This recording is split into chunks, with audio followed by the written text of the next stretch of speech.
कमलनाथ का ओबीसी राज, एमपी की सियासत में फिर आग, मुद्दे टटोलने लगे उपचुनाव की नब्ज, सियासत बार बार क्यों दिखाती है ये सब।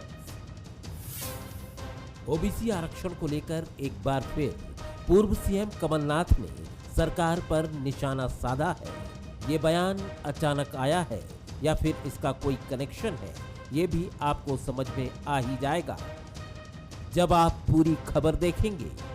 दरअसल ये बहस सोशल मीडिया से शुरू हुई। कमलनाथ ने ट्वीट कर लिखा है कि कांग्रेस सरकार ने 2019 में ओबीसी आरक्षण 14% से बढ़ाकर 27% किया था, लेकिन शिवराज सरकार ने इसके लिए कोई गंभीर प्रयास नहीं किए। हाईकोर्ट में कई याचिकाएं लगी हैं, लेकिन सरकार सही तरीके से पैरवी नहीं कर रही है, जिसके चलते आरक्षण अभी तक लागू नहीं हो पाया है। अगर सरकार सशक्त तरीके से समर्थन करे तो मध्य प्रदेश के पिछड़ा वर्ग को 27% आरक्षण का लाभ मिल जाएगा। बात ट्विटर पर चहकने तक ही सीमित नहीं रही। ट्वीट करने के बाद कमलनाथ ने राज्यपाल से मुलाकात के दौरान भी ये मुद्दा उठाया। मैंने ट्वीट किया क्योंकि ओबीसी आरक्षण के बारे में हमने ही कदम उठाया था और मैं ये उम्मीद करता हूँ, मांग करता हूँ सरकार से कि इसे जो हमने नीति बनाई थी ये इसको लागू करें। देखिए, जो बात है छिपी नहीं है। आज जो मैं कह रहा हूँ, मुझे ये बयान या घोषणा के माध्यम से नहीं कहना। आज जनता गवाह है, आज जनता गवाह है अपना प्रदेश कहाँ है और कहाँ जा रहा है। मुद्दा ऐसा था कि बीजेपी भी पलटवार किए बगैर नहीं रह सकी। पूर्व प्रोटेम स्पीकर रामेश्वर शर्मा ने कांग्रेस पर पिछड़ा वर्ग को गुमराह करने का आरोप लगाया, तो गृह मंत्री नरोत्तम मिश्रा ने कमलनाथ को प्रदेश के लिए नुकसानदायक बता दिया। 15 महीने मैंने 1.5 साल निकल गया। वैसे तो मैं कहूँ तो 15 महीने वो और 15 महीने ये 30 महीने बहुत बेकार चले गए। दोनों की हो गई थी कोरोना में। कमलनाथ इसने विकास को बहुत प्रभावित किया, कमलनाथ जी ने भी और कोरोना ने भी। कांग्रेस ने तो कभी किसी आरक्षण का परिपालन ही नहीं किया। आज अगर ओबीसी वर्ग का आरक्षण किया तो नरेंद्र मोदी जी की सरकार ने किया। आपने क्या किया?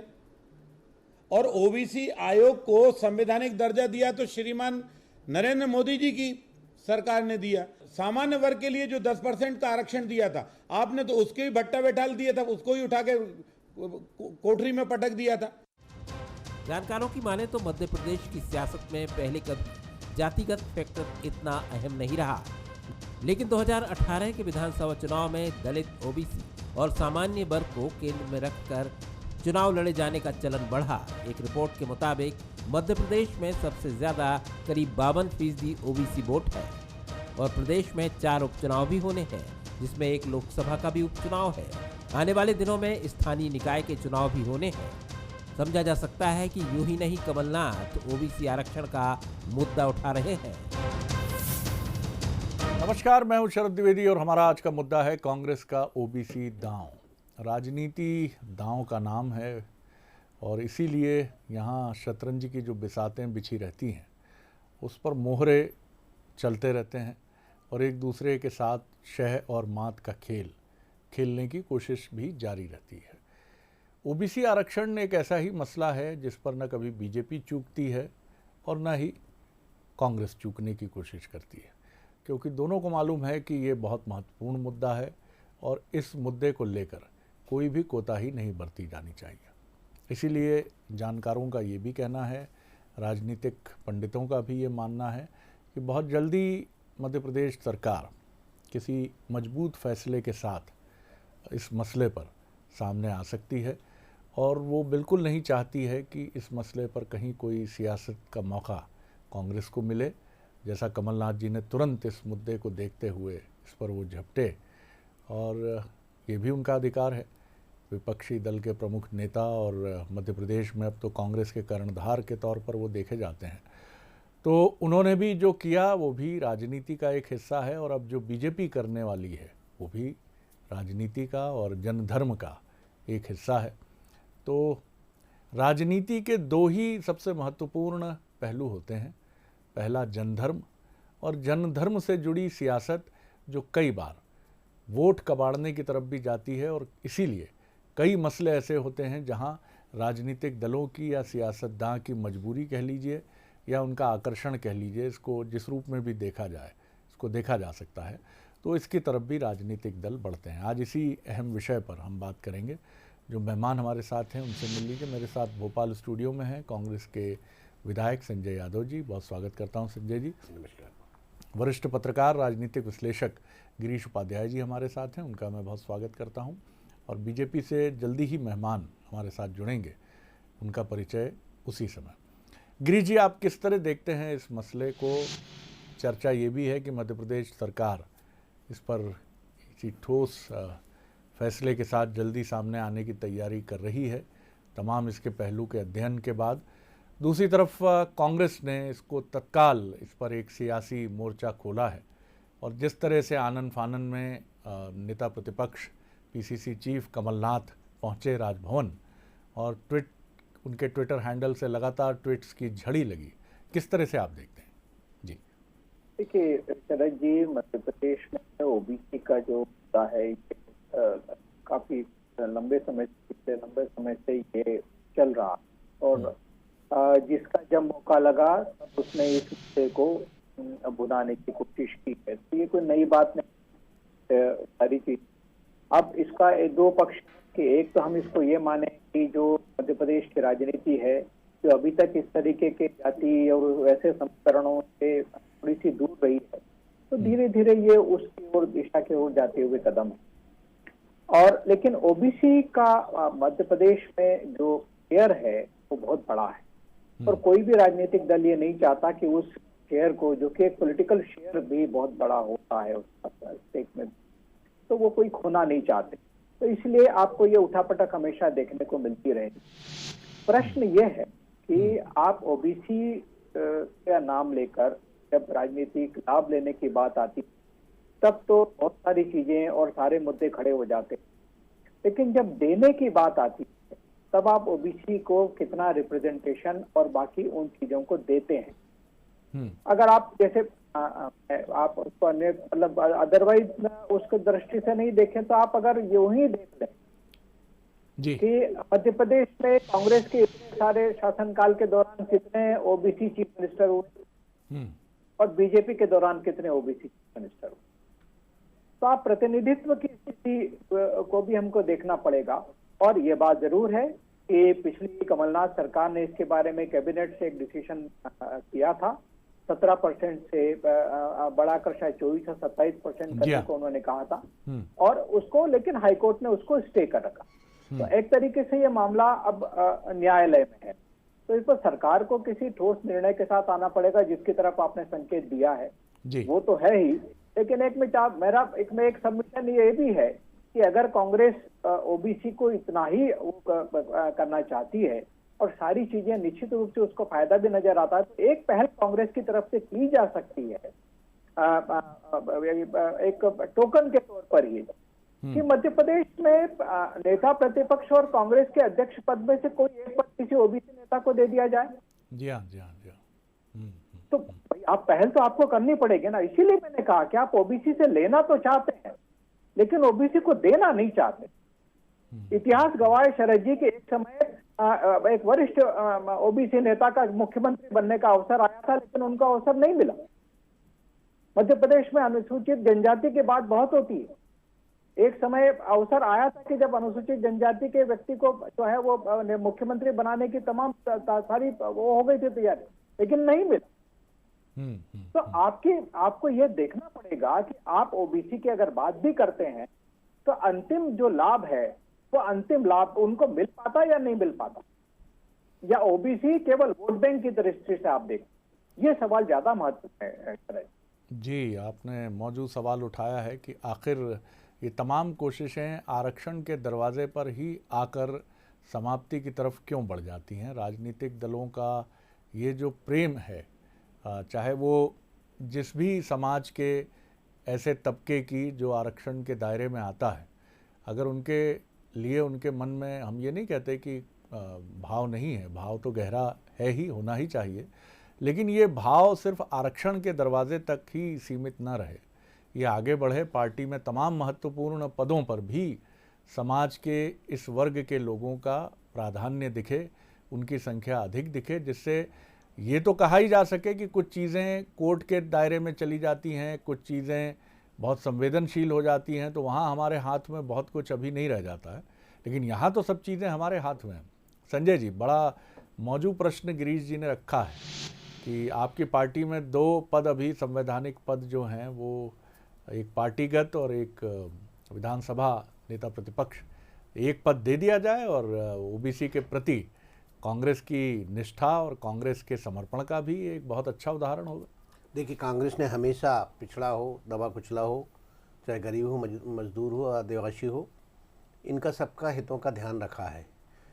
राजमणि पटेल जी को हमने राज्यसभा में भेजा है, एक ओबीसी लीडर है, बिंद के हैं, और उनको राज्यसभा में भेजा है। इसी तरह से सुभाष यादव जी जब कांग्रेस शासन था तो उप मुख्यमंत्री थे, उसके बाद अरुण यादव जी भी प्रदेश अध्यक्ष थे। अभी भी जो भी निर्णय लेगी पार्टी, निश्चित रूप से ओबीसी वर्ग का, खासकर कमलनाथ जी विशेष ध्यान रखते हैं, और कमलनाथ जी के हमेशा सोच इस वर्ग के प्रति इसलिए थी कि मैं आपको बता दूं, मध्य प्रदेश में कुछ 54% आबादी तो ओबीसी की है, लेकिन कुछ ज़िले ऐसे हैं, जिला वाइज कि कुछ ज़िले ऐसे हैं जहां आपको ओबीसी बहुत बैकवर्ड है, बहुत पिछड़ा हुआ है। ओबीसी वर्ग में हम उन समाजों का भी ध्यान रखना चाहिए जैसे हम उनको देख नहीं पाते, चाहे वो सैन हो, विश्वकर्मा हो, या हम जो 2-3 जो बड़ी जाति हैं उनकी भी स्थिति क्षेत्र वाइज पिछड़ा या अगड़ा उस इस हिसाब से है। तो मध्य प्रदेश का जो समीकरण है, मैं एक छोटा सा उदाहरण बताता हूँ। शहडोल, बालाघाट, छिंदवाड़ा, सिवनी, मंडला, यहाँ जो यादव समाज, मैं यादव समाज को लेके देख रहा हूँ कि यादव समाज इतनी पिछड़ी अवस्था में है कि उनकी स्थिति वैसी है जैसे उस चाहे मंडला में जैसे आदिवासी समाज है, उसी टाइप से उनकी स्थिति है कि बहुत छोटे, बहुत गरीब, बहुत पिछड़े हुए हैं। लेकिन अगर यादव की हम बात करें तो इंदौर में, जबलपुर में, या उज्जैन में, या सागर में यहाँ अग्रणी हैं। ऐसी कुछ ऐसी समाज है जैसे चाहे कुम्हार हो, या बर्मन हो, मल्लाह हो, विश्वकर्मा हो, सैन हो, चौरसिया हो, ऐसी जो समाज है यहाँ मध्य प्रदेश बहुत तादाद में है, लेकिन बहुत गरीब, बहुत पिछड़े हुए हैं। तो कमलनाथ जी ने जब सरकार आई थी तो कमलनाथ जी ने प्रयास किया, मामला हाईकोर्ट में लंबित होने के बाद कमलनाथ सरकार ने बहुत प्रयास किए, लेकिन भारतीय जनता पार्टी ने इन 15 सालों में दबे कुचले पिछड़े वर्गों के हितों की बात नहीं की, न हितों की रक्षा के लिए कोई ऐसा काम किया। आज भी देख लीजिए सरकार में कि ठीक है, शिवराज जी पिछड़े वर्ग से आते हैं, लेकिन जो बाकी मंत्रिमंडल है उस मंत्रिमंडल में कहाँ स्थान है, कितना स्थान है, वो नहीं देखते लोग। अभी केंद्रीय मंत्रिमंडल में मध्य प्रदेश से अगर प्रहलाद पटेल जी राज्य मंत्री थे तो इनका प्रमोशन क्यों नहीं हुआ, या इनका विभाग क्यों बदल दिया गया? यहाँ मध्य प्रदेश में भी केंद्र सरकार ने अभी जो मंत्रिमंडल का गठन किया है उसमें बहुत ध्यान नहीं रखा गया है। इसलिए पिछड़े वर्ग के हितों की रक्षा कांग्रेस हमेशा करती आई है, गरीबों के हितों की रक्षा कांग्रेस हमेशा करती आई है, कांग्रेस करेगी। और कमलनाथ जी का ये दांव नहीं, कमलनाथ जी तो इतने दांव है कि भारतीय जनता पार्टी चारों खाने चित्त हो जाएगी।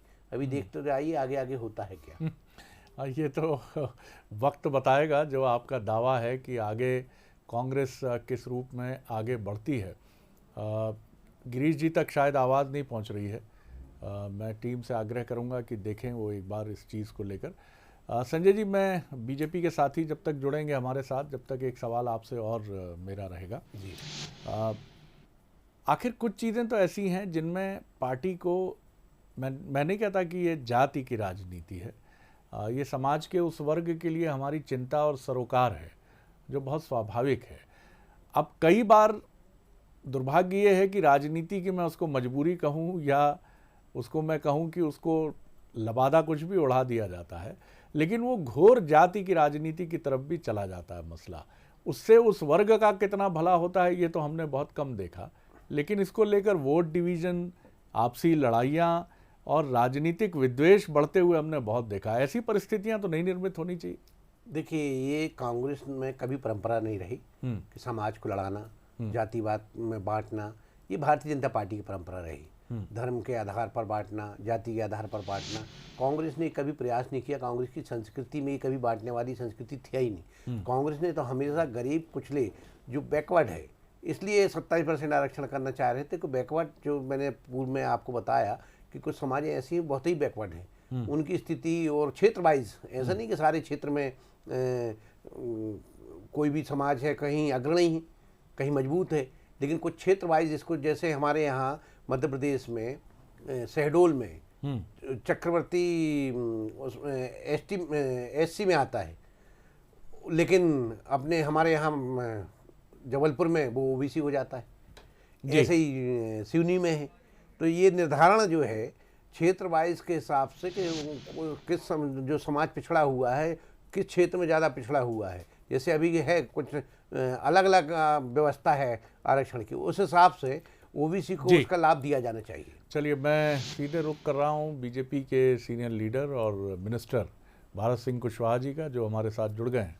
कुशवाहा जी, मसला बहुत महत्वपूर्ण है और आप जिस रीजन से आते हैं, ग्वालियर चंबल, वहाँ ये विषय काफ़ी महत्वपूर्ण भी माने जाते हैं, क्योंकि उत्तर प्रदेश से लगने वाला ग्वालियर चंबल का हमारा ये हिस्सा, माफ़ कीजिएगा, जातिगत राजनीति के समीकरणों की दृष्टि से भी बहुत संवेदनशील है। आप किस तरह देखते हैं कांग्रेस के इस कदम को कि पिछड़ा वर्ग आरक्षण के मसले को लेकर उसने मध्य प्रदेश सरकार को आरोपित भी किया है और गवर्नर से मिलकर ये मांग भी की है कि इस वर्ग को उसका वाजिब हक, ये दावा करते हुए कि उसको मिलना चाहिए। आप किस तरह देखते हैं इसको और क्या टिप्पणी है पार्टी की तरफ से आपकी? जी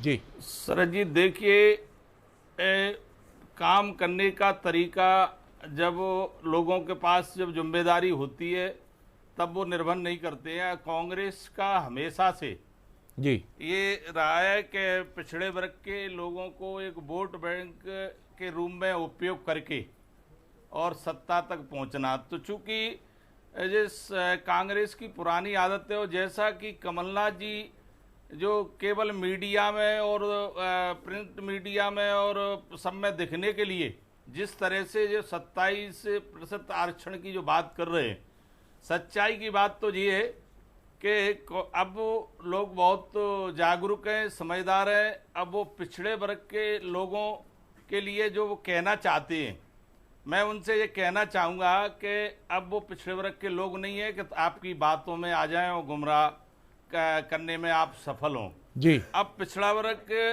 में सशक्त नेतृत्व अगर पिछड़ा वर्ग को किसी ने दिया है तो भारतीय जनता पार्टी ने दिया है। चाहे हम राष्ट्र की बात करें, चाहे प्रदेश की बात करें, आज पिछड़ा वर्ग के पास एक सशक्त नेतृत्व शिवराज जी के रूप में है। और शिवराज जी जिस तरह से सभी समाजों को साथ लेकर सबके कल्याण के लिए, सबके उन्नति के लिए, प्रगति के लिए हर कदम वो समय समय पर सरकार के माध्यम से उठा रहे हैं। जो सम्मान भारतीय जनता पार्टी में ने अपने संगठन के माध्यम से, सरकार के माध्यम से जो पिछड़े वर्ग को जो सम्मान दिया है, जो स्थान दिया है, वो कांग्रेस कभी नहीं दे सकती, क्योंकि कांग्रेस की नीयत ठीक नहीं है। जब व्यक्ति की नीयत ठीक नहीं होती है तो नीति भी ठीक नहीं होती है। कांग्रेस ने हमेशा पिछड़े वर्ग के नेतृत्व को अपने दल में उभरने नहीं दिया। ऐसे ही 27% जो आरक्षण की कांग्रेस बात कर रही है, अगर कमलनाथ जी वास्तव में पिछड़े वर्ग के हितैषी थे तो मुख्यमंत्री रहते हुए जो पक्ष उन्हें न्यायालय में रखना चाहिए था वो बिल्कुल रखा नहीं। और तो और बताओ, ये कितनी गंभीर बात है कि सरकार ने अपने वकील को भी वहां उपस्थित नहीं होने दिया। और इस प्रकार से अब ये पिछड़े वर्ग की बात करते हैं तो ये इनका न तो नीयत ठीक है, न मन ठीक है। और इतना अवश्य कहूँगा कि पिछड़े वर्ग के लोग बहुत जागरूक हुए हैं, क्योंकि पिछड़े वर्ग के लोग जानते हैं कांग्रेस ने अभी तक, जब भी कांग्रेस की सरकार रही, केंद्र में रही, राज्य में रही, तो केवल इनने छलने के अलावा, ऐसे वर्गों के साथ धोखा करने के अलावा और कुछ नहीं किया। सिर्फ जवानी बातें की हैं। और जिस प्रकार से वो अपने पिछड़े वर्ग को जो भ्रम में डालने का जो प्रयास कर रहे हैं, मैं दावे के साथ कह सकता हूं कि पिछड़ा वर्ग अब भ्रमित होने वाला नहीं है, क्योंकि भारतीय जनता पार्टी की नीति भी, नीयत भी साफ है और नीति भी सही है एकदम। भारतीय जनता पार्टी ने जितना इस पिछड़े वर्ग के लिए दिया है, शायद कोई भी दल अभी तक के इतिहास में किसी दल ने इतना कभी सम्मान और जो स्थान पर भारतीय जनता पार्टी के प्रमुख स्थानों पर, चाहे वो सरकार के माध्यम से, चाहे वो संगठन के माध्यम से, हमेशा भारतीय जनता पार्टी ने पिछड़े वर्ग की लीडरशिप को उभारने का काम भारतीय जनता पार्टी ने किया है। इसलिए जो कह रहे हैं, आपने सुनी, इनके कहने की बात अलग है, करने आपने सुनी तकरीर कुशवाहा जी की। उन्होंने बीजेपी की तरफ से बहुत स्पष्ट रूप से कहा कि चाहे राष्ट्रीय नेतृत्व की बात करें, प्रधानमंत्री जी की तरफ उनका संकेत रहा, और मध्य प्रदेश में शिवराज जी की तरफ की हमारे यहाँ तो इस वर्ग का बहुत ही सशक्त प्रतिनिधित्व राष्ट्रीय राजनीति में भी है, मध्य प्रदेश में भी है। आप किस तरह से देखते हैं? भारत, इनकार हम नहीं कर सकते कि हमारा देश जातियों का, भाषाओं का, बोलियों का एक गुलदस्ता है, और इसी गुलदस्ते में सियासत के बीज भी बो दिए जाते हैं, जिसको अस्वाभाविक भी हम नहीं कह सकते हैं, क्योंकि 5 साला सरकारें वोट बैंक पर चलती हैं, ये किसी से छिपा हुआ तथ्य नहीं है। ऐसे में आप क्या देखते हैं, ये स्थिति बदलेगी? अभी इसका तो कोई संकेत हमें नहीं दिखता है, लेकिन जो भी जाति समूह हैं उनमें जागरूकता के साथ अपने अधिकारों के संरक्षण को लेकर न सिर्फ राजनीतिक सत्ता के पास बहुत ताकतवर प्रतिनिधित्व अपना पहुंचाना, और बल्कि लीगल बैटल में भी अपना प्रतिनिधित्व बहुत समझदारी से और बहुत ताकत से रखना, ये चीज़ों की कमी क्या आप महसूस करते हैं? देखिए शरद जी, आपने बहुत सही मुद्दा उठाया कि इन सारी चीज़ों की कमी बिल्कुल हम अगर देखेंगे पिछले संदर्भों को तो हमको साफ तौर पर दिखाई देगी। लेकिन एक चीज और मैं कहना चाहता हूँ यहाँ पर कि अब जिस तरह से जो दलित और वंचित और पिछड़े वर्ग को उनकी डिमांड्स को लेकर जिस तरह से बातें उठने लगी हैं, वो उनके सामाजिक अधिकार और सामाजिक कल्याण पर कम और उनसे राजनीतिक लाभ लेने की दृष्टि से ज्यादा मुझे आता है। और यही कारण है कि ये मामला बहुत अब धीरे धीरे उस तरह से उलझता जा रहा है। अब आप देखिए आने वाले, और मैं समझता हूं कि आने वाले दिनों में न केवल ओबीसी बल्कि अलग अलग तरीके के जो आरक्षण है उन सभी को लेकर देश में एक बहुत बड़ी बहस खड़ी हो सकती। सुप्रीम कोर्ट ने भी पिछले दिनों कई ऐसे मामलों पर अपनी अलग अलग राय दी है। हाल ही में हमने देखा कि मराठा आरक्षण को लेकर एक फैसला सुप्रीम कोर्ट का है। उसी तरीके से गुर्जर आरक्षण को लेकर बहुत लंबे समय तक बात चलती रही है। तो अलग अलग जाति समूह अपने लिए अलग अलग धरातल पर आरक्षण की मांग करते रहे। तो एक पक्ष इसका यह है कि हम आरक्षण को किस सीमा तक ले जाएं, किसको कितना प्रतिशत दें, और दूसरा सवाल यह है कि उनको कितना प्रतिनिधित्व मिले। और उससे बियॉन्ड जाकर मैं कहना चाहूंगा कि प्रतिनिधित्व मिल जाने का अर्थ क्या उस समाज का कल्याण हो जाना है? जिनको प्रतिनिधित्व मिलता है वो अपना पा लेते हैं, और पाने के बाद में वो समाज की दशा वैसी की वैसी ऑलमोस्ट रहती है। तो इसको ये भी देखना होगा कि अगर हम आरक्षण की बात कर रहे हैं तो उन आरक्षण से उस समाज का वास्तविक लाभ कितना हो रहा है। बिल्कुल, आपने कहा। अभी मैंने देखा, यादव जी भी इस बात को कह रहे थे, संजय यादव जी भी, कि कई जिलों में पिछड़ा वर्ग बहुत ही दयनीय अवस्था में है। तो जब आप ये खुद मानते हैं, और मैं कोई आक्षेप के लिए नहीं, कि बहुत सही बात कही उन्होंने, तो इसके लिए जिम्मेदार कौन है? हमारा लक्ष्य क्या, और क्या इस बात की गारंटी है कि 14 से 27% हो जाएगा तो सारे के सारे की जो सामाजिक और आर्थिक उन्नयन भी है उसमें भी उतने प्रतिशत एकदम से इजाफा हो जाएगा? इसकी तो कोई गारंटी नहीं है। तो मूल प्रश्न ये है कि आप उस समाज के लिए क्या कर रहे हैं, उस समाज के उन्नयन के लिए क्या कर रहे हैं, उसकी सामाजिक आर्थिक स्थिति को ऊपर उठाने के लिए क्या कर रहे हैं। मैं बहुत संक्षेप में, कम वक्त है मेरे पास और कम वक्त रहा भी क्योंकि कुछ विलंब से जुड़ पाए बीजेपी के प्रतिनिधि भरत सिंह कुशवाहा, मिनिस्टर मध्य प्रदेश। कुशवाहा जी, बहुत संक्षेप में आपसे जवाब चाहूँगा 30 सेकंड 40 सेकंड में। जो गिरीश जी ने बात कही है कि आखिर इन समाजों को आरक्षण तो एक ऐसी व्यवस्था है जिस पर किसी को कोई आपत्ति नहीं है, और जब तक ये व्यवस्था अनुभूत की जाती है तब तक ये व्यवस्था रहनी चाहिए, इसमें भी किसी को संदेह नहीं है। लेकिन इसके साथ एक ईमानदाराना मूल्यांकन की प्रणाली होनी चाहिए कि जिन वर्गों के लिए है उन वर्गों की माली हालत में क्या परिवर्तन आया और नहीं आया तो उसकी वजह क्या है, जबकि तमाम दावे, तमाम चीज़ें समाज के कमज़ोर और वंचित वर्गों के उत्थान के लिए की जाती हैं। जी, बहुत संक्षेप में जवाब चाहूँगा आपसे। जी देखिए दुबे जी, इतना कहना चाहूँगा कि सरकार और संगठन में जब किसी भी वर्ग विशेष को, समाज को जो स्थान मिलता है तो निश्चित रूप से लोग ये समझते हैं उस वर्ग विशेष के लोग कि हमारा भी अपना कोई न कोई है। वैसे तो सभी अपने होते हैं, उसके उपरांत भी जिस तरह से भारतीय जनता पार्टी ने हर वर्ग में और हर वर्ग की चिंता अगर किसी ने की है तो भारतीय जनता पार्टी ने की है। चलिए, चाहे मैं फिर कहूँगा जी, राजनीतिक अगर चेतना इन वर्गों में आई है तो भारतीय जनता पार्टी के वजह से आई है। भारतीय जनता पार्टी ने पिछड़े वर्ग को, पूछ लीजिए जल्दी से, वर्गों को जो सम्मान दिया है आदरणीय कुशवाहा उसके अनुसार कुशवाहा जी, आज संजय यादव जी कांग्रेस के विधायक आपसे कुछ पूछना चाह रहे हैं। कुशवाहा जी, संजय यादव जी। कुशवाहा जी, मेरा आपसे निवेदन है, पहले आप तो ये बताएं कि आप 27% आरक्षण के पक्ष में हैं कि नहीं है, पहली बात। दूसरी बात, पंचायती राज्यों में, नगरीय निकायों में अगर एक मिनट में पिछड़ा वर्ग का कोई आरक्षण लाया था तो दिग्विजय सिंह सरकार लाई थी। आज भी जो भी आप नगरीय निकायों में या पंचायतों में पिछड़े वर्ग का प्रतिनिधित्व देखते हैं तो कांग्रेस की देन है। भारतीय जनता पार्टी ने ऐसा कौन सा काम किया? और आप तो अपना मत बताइए कि आप 27% आरक्षण के पक्ष में हैं कि नहीं। संजय जी, अब मेरी बात को भी सुनिए आप। सदन के अंदर भारतीय जनता पार्टी ने पुरजोर समर्थन किया, सदन में भी किया, बाहर भी किया।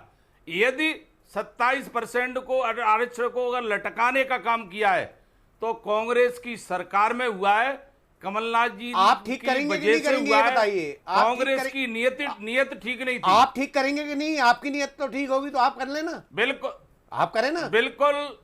बिल्कुल जो सरकार का कर्तव्य और दायित्व है, हम पूरी दमदारी के साथ हम अपना पक्ष न्यायालय में रखेंगे। निश्चित रूप से हम कांग्रेस जैसी दोहरी नीति नहीं खेलेंगे। चलिए, तो सरकार की तरफ से भरत सिंह कुशवाहा जी का उत्तर यही है कि हम पूरी ताकत से पक्ष रखेंगे इस वर्ग का और कोई कोर कसर नहीं छोड़ेंगे।